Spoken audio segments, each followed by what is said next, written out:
Hello students, I am Dr. Meenu Arvind Agrawal, Associate Professor in Psychology। आज मैं आपको आनंदम जो कि एक आवश्यक विषय है और राजस्थान सरकार ने इसे विभिन्न विश्वविद्यालयों में कंपलसरी सब्जेक्ट के रूप में नया अभी शुरू किया है। मैं उसके विषय में कुछ जनरल सी बातें आप लोगों के साथ शेयर करना चाहूँगी।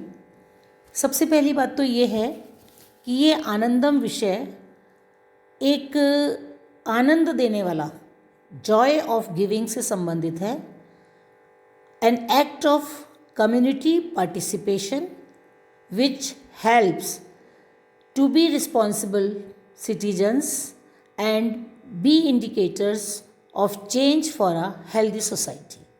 यानी एक हेल्दी सोसाइटी बन सके, उसमें परिवर्तित कर सकें, इस प्रकार के रिस्पॉन्सिबल सिटीजन्स बनाने में हमको ये सब्जेक्ट हेल्प करता है। हमें इसमें करना क्या है? जनरली ये प्रश्न हम सबके मन में, विशेष रूप से स्टूडेंट्स इस बात को लेकर चिंतित हैं कि आखिर हमें इसमें करना क्या है। सिंपल सी बात है, इसके लिए हमें दो पार्ट में काम करना है। एक तो है हमारी डेली डायरी। डेली डायरी में हमें वो गतिविधि लिखनी है जिसके द्वारा करने में, जिस कार्य को करने में हमें आनंद हुआ। बहुत छोटे छोटे से काम हो सकते हैं, जैसे आप किसी गरीब की मदद कर देते हैं, कुछ खाना देकर, किसी पक्षी की को चुग्गा डालकर, किसी पशु को रोटी खिलाकर, अन्यथा दूसरे रूप में भी आप सेवा कर सकते हैं जिसमें आपको आनंद की अनुभूति होती है। जैसे किसी वृद्ध की आप फिज़िकली उनकी मदद कर सकते हैं, उनके हाथ पैरों में तेल लगाकर, दबाकर उनके हाथ पैरों को उनकी मालिश करके, उनके सिर के बालों को, वृद्ध महिलाएं होती हैं, उनके हाथ उनके सिर तक नहीं पहुंच पाते हैं और वो ये देखा करती हैं कि हमारी कोई हेल्प कर दे। तो किसी भी रूप में, ये मैंने आपको छोटे छोटे से उदाहरण बताए हैं जिसके द्वारा आप हेल्प कर सकते हैं। इस प्रकार से आप किसी भी प्रकार से जो भी दिन भर में ऐसा कोई भी कार्य करते हैं जिसने आपको आनंद दिया, जिससे आपको एक सुख की अनुभूति हुई, जिससे आपका समाज में एक मैसेज भी गया कि आपने उस व्यक्ति की सहायता करी या उस पशु पक्षी के प्रति आपका एक प्रेम दिखाई दिया, तो विभिन्न रूपों में आप कोई भी ऐसी गतिविधि जो करते हैं जिससे आपको खुद को आनंद की अनुभूति होती है, उसे आपको दैनिक डायरी में नोट करना है।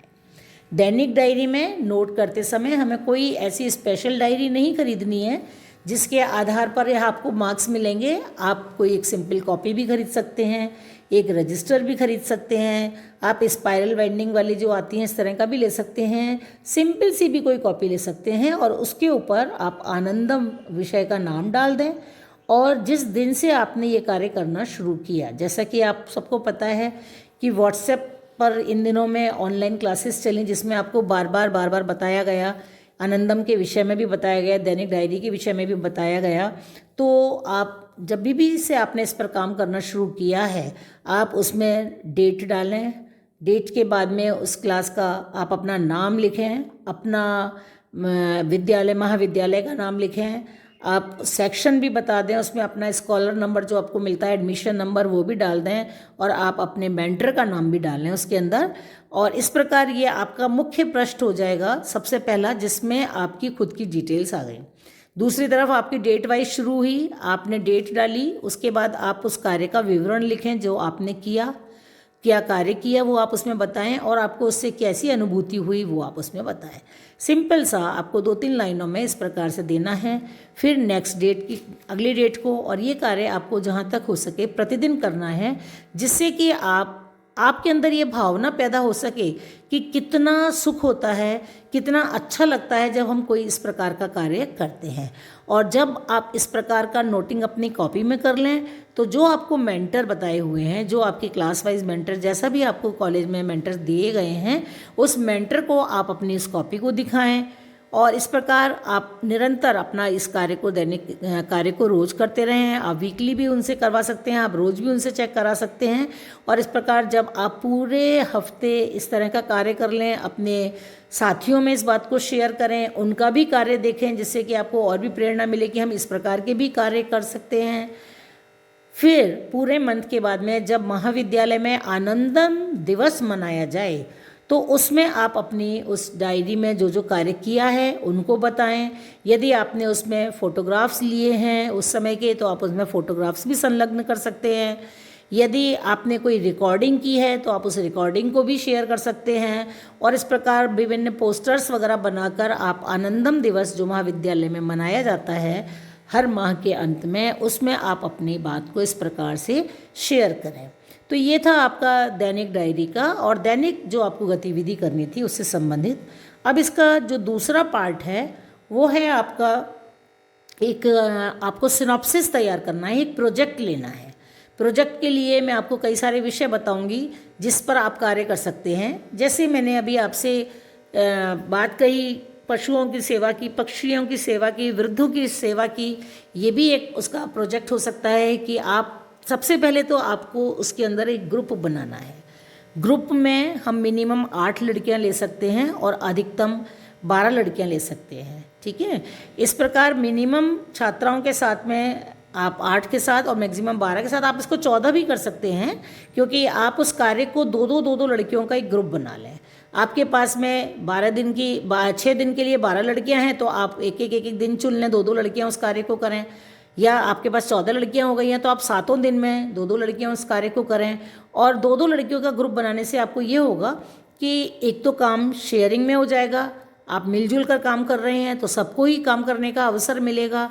काम कुछ भी हो सकता है, जैसे अभी आपको सेवा के विषय में बताया। इसके अतिरिक्त आप अपने कॉलेज के कोई कैंपस को ले सकते हैं, कोई एक पार्ट को ले सकते हैं कैंपस के, कि हम इसकी सफाई का अभियान, सफाई की जिम्मेदारी लेते हैं और 2-2 लड़कियां प्रतिदिन उसमें यदि इस तरह से सफाई का कार्य करेंगी, जिस कैंपस का वो चयन करेंगी, तो निश्चित रूप से वो एक बहुत अच्छा साफ सुथरा कैंपस दिखाई देगा जो अपना अलग ही रूप आपको सबके सामने पेश कर पाएंगे। इसी प्रकार से आप कोई बगीचा ले सकते हैं, उद्यान ले सकते हैं, आप कॉलेज का भी उद्यान ले सकते हैं, या आपके जहाँ भी आप रहती हैं वहाँ पास में भी कोई उद्यान हो सकता है, जो सार्वजनिक उद्यान होते हैं उसकी भी आप सेवा का कार्य सफाई का कार्य ले सकते हैं।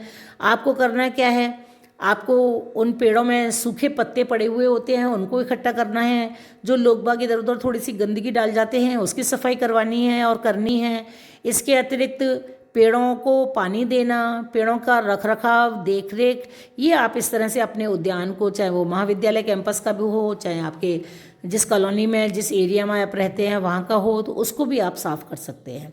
इस प्रकार से और भी एक्टिविटीज़ आपके, मान लीजिए आपके एरिया में कुछ ऐसे बच्चे रहते हैं जो कि जिनको इंटरनेट की जानकारी नहीं है, आप चाहें तो उन बच्चों को इंटरनेट का प्रयोग किस प्रकार किया जाता है, किस प्रकार से ऑनलाइन क्लासेस को अटेंड करना चाहिए, किस प्रकार से हमें अपने मोबाइल में डिलीट करते रहना चाहिए जिससे कि फाइल्स और जो उसमें ऐप्स वगैरह हैं वो उसमें काम कर सकें। तो विभिन्न प्रकार की इस तरह की जानकारियाँ होती हैं जो किसी व्यक्ति को नहीं होती हैं, आप उनको इस तरह की सेवाएं प्रदान करके भी एक प्रोजेक्ट को ले सकते हैं।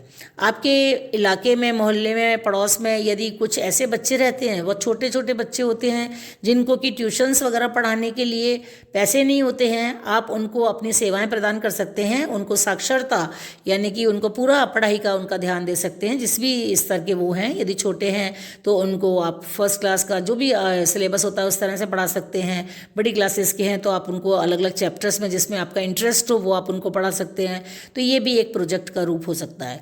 तो और भी इसके अतिरिक्त है, फर्स्ट एड की सेवाएँ हैं। मान लीजिए हम कभी इस तरह की देखते हैं कि यहाँ पर कुछ ना कुछ घटनाएं घटती रहती हैं जिनमें हमें कुछ प्राथमिक सेवाओं की ज़रूरत होती है, तो हम वहाँ पर उनकी प्राथमिक सेवा करके उन्हें अस्पताल पहुँचाना और इस प्रकार की विभिन्न प्रकार की सेवाओं को भी आप ले सकते हैं। बहुत सारे सार्वजनिक स्थल होते हैं, रेलवे स्टेशन है, बस स्टैंड है, मार्केट है, जहाँ आप देखते हैं कि लोग प्लास्टिक्स को फेंकते हैं या उनको जलाते हैं, तो आप उनको रोकने का अभियान चला सकते हैं। एक इस तरह का प्रोजेक्ट ले सकते हैं कि प्लास्टिक का प्रयोग ना करें, और प्लास्टिक्स को जलाना तो अत्यंत बहुत ही ज़्यादा प्रदूषित करता है हमारे वातावरण को।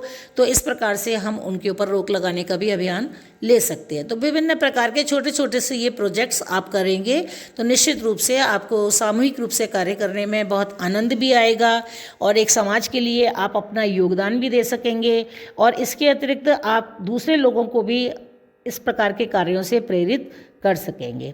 ये जो प्रोजेक्ट बनेगा, इसकी आपको एक फाइल बनानी है, एक सिनॉप्सिस टाइप का बनाना है, जिसकी डिटेल्स आप पूरी लिखेंगे। वही कौन सा महाविद्यालय, आपका नाम, और आपकी जो भी एक्टिविटीज़ आपने की है उसका कौन सा एरिया चुना आपने, कौन सी एक्टिविटी चुनी आपने, और उस एक्टिविटी में आपने क्या क्या फ़ोटोग्राफ्स लिए, क्या क्या आपने मीडिया कवरेज यदि आप देते हैं तो और भी अच्छी बात है, आप मीडिया कवरेज को भी दिखा सकते हैं। और ये सब चीज़ें आप उसके अंदर शामिल करके अपने उस प्रोजेक्ट को आप अपने टीचर को, अपने मेंटर को प्रोवाइड करें, उनको दें, जिसके आधार पर आपको आपका जो एकेडमिक ग्रेड है वो क्रेडिट हो सकेगा, आपको उसका निश्चित रूप से लाभ मिलेगा।